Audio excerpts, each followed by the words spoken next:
श्रियकान्ताय कल्याणनिधये निधयेतिनाम् श्रीवेङ्कटनिवासाय श्रीनिवासाय मङ्गलम् लक्ष्मी सविभ्रमालोकसुभ्रूविभ्रमचक्षुषे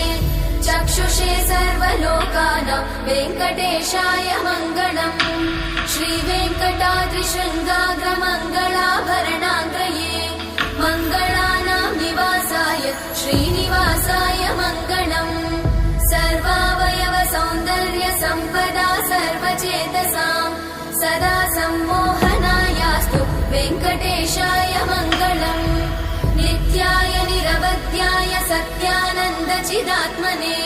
सर्वान्तरात्मने श्रीमद् वेङ्कटेशाय मङ्गलम्